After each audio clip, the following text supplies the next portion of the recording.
From college dorm to global empire, the story of Facebook. On a cold February night in 2004, inside a cluttered Harvard dorm room, a 19-year-old student sat hunched over his laptop. His name was Mark Zuckerberg. At that moment, he wasn't thinking about building a company worth hundreds of billions of dollars. He just wanted to solve a simple problem: how students could connect with each other more easily online. What began as a late-night coding project would soon ripple out of that dorm room, across the Harvard campus, and ultimately to the entire world.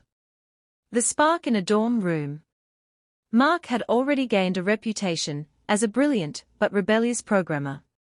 Earlier, he created small projects like FaceMash, a controversial site where students rated each other's photos.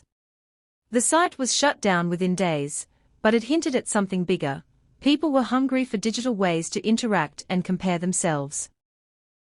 That insight became the seed for the Facebook, launched on February 4, 2004. The idea was deceptively simple: an online directory of Harvard students, where you could create a profile, share your photo, and connect with classmates. But within just 24 hours, over 1,000 students signed up. It wasn't just a website anymore. It was a movement. From Harvard to the world.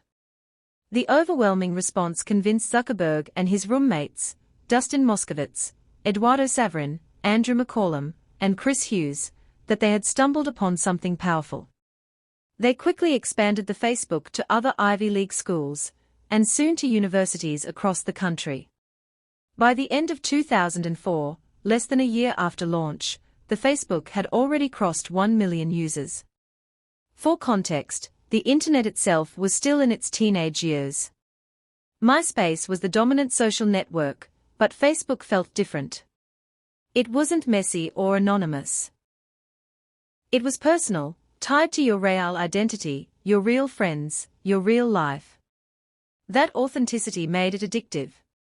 A leap of faith. Success at that scale required bigger decisions.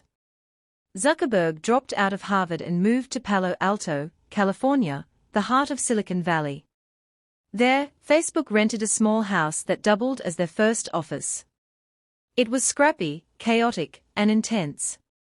Days blurred into nights as the team worked endlessly, driven by a single motto: move fast and break things. Investors soon noticed. In 2005, Facebook received its first major investment, $12.7 million from Excel Partners. Suddenly, this little dorm room project had the resources to scale. From network to empire.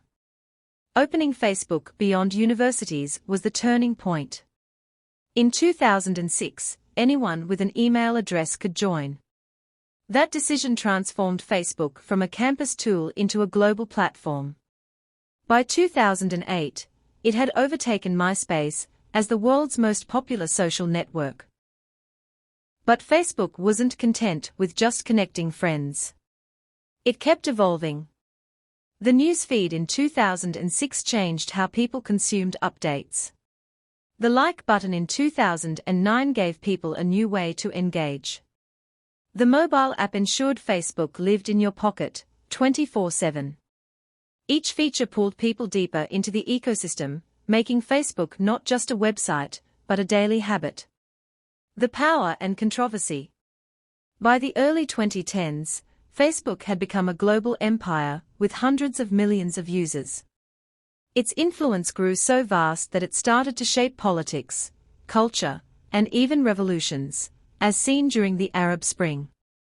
But power came with controversy. From privacy scandals to the Cambridge Analytica crisis, from debates over free speech to accusations of fueling misinformation, Facebook found itself at the center of global debates. Critics asked, was this platform truly connecting the world, or was it dividing it? Zuckerberg often responded with the same conviction he had in his Harvard days. The mission was to give people the power to share and make the world more open and connected. But the stakes were no longer limited to college campuses, they now spanned continents. Beyond Facebook. Understanding that the future lay in mobile and diversified platforms, Zuckerberg made bold acquisitions. In 2012, Facebook bought Instagram for $1 billion, a move that was criticized at the time but later proved visionary. 2 years later, it acquired WhatsApp for $19 billion, cementing Facebook's dominance in global communication. In 2021, reflecting its ambition beyond social networking, the company rebranded as Meta, signaling a shift toward building the metaverse, a digital universe blending virtual and augmented reality. Whether that vision succeeds remains to be seen, but it underscores the company's relentless drive to reinvent itself. The legacy of a dorm room idea.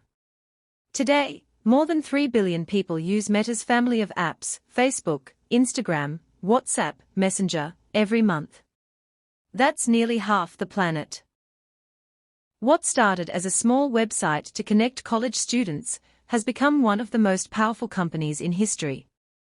And yet, at its core, the story of Facebook is about more than algorithms, acquisitions, or controversies.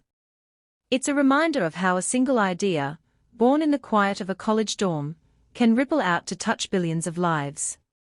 It's a story of ambition and disruption, of connection and conflict, of how technology can both unite and divide.